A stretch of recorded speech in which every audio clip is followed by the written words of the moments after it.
What up, Kelly? What's going on, man? Nothing much, nothing much.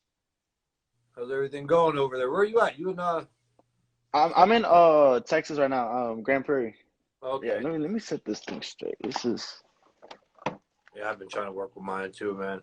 I had hey listen, I had to steal my daughter's little makeup light thing. I got one too actually. I should have used mine. Yeah, put the light the Not for makeup though. yeah, right? So yeah, man, just we're gonna go through this. We're gonna take probably see if anybody got any questions on here too. If somebody does pop one up. But all right, everybody. I got the man, Vergil Ortiz Jr. here, the knockout man. And again, so now everybody's kind of hopping on still, what's been going on with you? Nothing much. I just been staying ready ever since my fight with Sammy Vargas. I've been in the gym pretty much every day, sparring almost every day. It's been pretty good just staying sharp. Mhm. Staying Yeah. sharp. How's that going too? Because you're usually pretty active. I mean, it's only been what about 6 months since your last fight, around about. Yeah. I mean, so does it get a little kind of like you get a little not frustrated, but lethargic, or you just still stay sharp, motivated? Yeah, I think it's a little bit of both. Like sometimes I'm like, okay, I want to fight already. Everyone wants to stay active, but regardless if I have a fight date or not, I train like it. Yeah. Um, I'm getting all the questions coming in, so we're going to get to some of them guys. Yeah, so like I was thinking about it, man. Like, with everything, how fast you came up just in that short period since kind of like we started doing the podcast too. Yeah. Um, we followed closely, and then I sit back and I kind of think about it. I look at like my career and how everything kind of like went about. And you're from, I was looking it up, like where you're from in Texas, a small little town. You Oh know what yeah. I mean? And I know like how Youngstown was, when I kind of came up and everything, and how they kind of stayed behind you, and it got more and more, and the following was more and more, and then as soon as you start getting those bigger fights, and then boom. How's it been now going back there? I mean, I know you go to Oxnard and you train there, but coming back, I mean, is it a lot of pressure? Is it kind of busy? Um, I wouldn't say it's a lot of pressure. Maybe for other fighters it would be pressure. I use it as motivation. Mhm. All these expectations that I get from high renowned people in the boxing world, it's a lot of motivation for me. In the amateurs, I didn't feel like I got a lot of the recognition I deserved. Mhm. But now in the professionals, I'm definitely feeling the love. I feel all the support and the fans from everywhere here in Texas and where I train at in California, in Mexico, in the UK. I feel the love from everywhere, and it. And like I said, it doesn't come in a form as pressure to me. I use it as motivation. It makes me want to work harder. It makes me want to fulfill those expectations, pretty much. Absolutely, man. Understandable. And now, I kind of wasn't going to do that, but out of curiosity, you brought up like the amateurs. How was it even in the amateurs? I guess, starting off, okay, and it's easier to ask because I was in the same spot. We both have done this. And like, I know there was times like when I was coming up in the amateurs, you go and you win like a little tournament, and nobody cared though. Like nobody Yeah, knew, nobody really. The cool guys were still like the football players and yeah. things like that. And I'm going, man, I just went all the way to Chicago and laid it on these guys and won this regional tournament. I'm heading to nationals and nobody. Where would you say, like, in your amateur career coming up, where you kind of like noticed or people noticed where you're going, you know what, man, this is it. Like, I'm not going to really focus on anything else right now. Boxing, boxing, boxing. Where you knew that this was your career. I think maybe the first moment that I knew was probably in the fifth grade.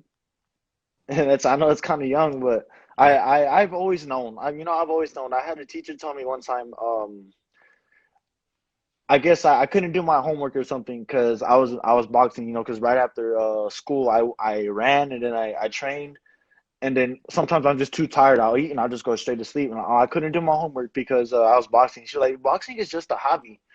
And in my mind, I'm like, it's not. And even though in my mind, I wasn't professional yet, I'm like, at that young of an age, I didn't really think to myself, this is a professional. But at the same time, it was a it was more of a hobby to me. You know, Yeah. I didn't think, oh, it was a career. Yeah, obviously I'm not getting paid yet, but I'm like, this is way more than a hobby to me. You know, you don't know what you're talking about. I Mhm. didn't say that. I'm a good kid. Yeah. I'm like, all right, fine. Yep. But yeah, No, that's funny. Me and we got a mutual homie, James Dominguez, and we talked about that. And I'm sure you still. I mean, that was a couple of years back that you graduated. So, but you have study hall and everything like that. And I remember, I don't know if they were doing it. And this is something you could answer when you were coming up in the amateurs. But back in the day, they used to have the USA Boxing magazines for like the amateur fighters, and they would send them out like every quarter, and they would have the rankings and all that. And I remember coming up, like I would be in study hall, and everybody's supposed to be doing what they're supposed to be doing, like yeah, homework, studying. Man, I'm over there. I've got the book inside my textbook, and I'm looking at the USA boxing rankings and that's tight. daydreaming like where I'm going to go. Yeah, It's crazy. It yeah, is that's what's crazy. up. Yeah, it's a different mentality that you have to be a boxer for sure, dude. Yeah, definitely. You know, you gotta live, eat, and breathe that stuff. So yeah, that's awesome because that's how you know that you're dedicated to it. That's what it takes. That's what it takes, pretty much. A lot of people don't understand that. With your work ethic. I mean, again, your dad, awesome guy. I think I'm not there all the time, but I think what's really great with the relationship there is he's there to for your best interest. You know what I Yeah, mean? And that's the main thing. And I think that's awesome. I mean, your he's funny as hell too, though. So you yeah, always he have is. fun on the social media. Um, Yeah, I wanted to get into something now. We're gonna bounce around a little bit, but that's how I roll. Um, Another similarity, and this is why I like asking because sometimes for the people out there they don't get it. So this is all fun. Coming up, you get some guys that come up that they're boxers, slick guys, and they know that. Okay, so they know that they're going to go probably the distance most of the time. Early on, they may get a handful of knockouts.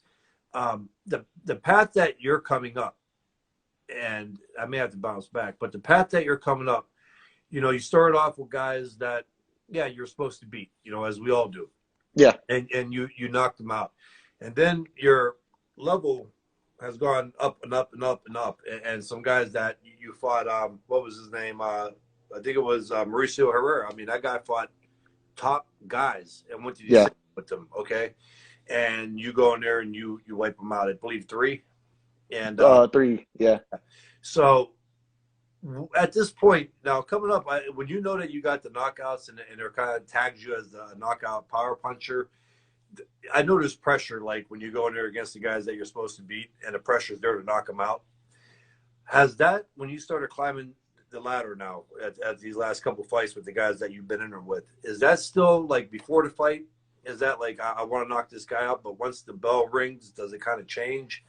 How's your approach? Because 16-0 with 16 knockouts there's a lot of pressure that comes with that, and a lot of people don't Yeah. think there is, but a lot plays into that. So basically, I kind of make it turn into my favor. So at first, in the beginning of my career, I wanted to knock everybody out, and I mean, I still want to, Uh-huh. but it was kind of more of a like I felt like it was a like I had to do it. So first 4 fights, I knocked him out in the first round. All right, that's cool. I felt like I could have looked way better doing it. Even if I had knocked him out in the second or third round, I could have just looked better. When I first turned pro, I kind of just looked more like I was just throwing as hard as I could, hoping that I could land, the hardest punches and get him out early. Well, Uh-huh. in my fifth fight, I fought this tough guy, and I almost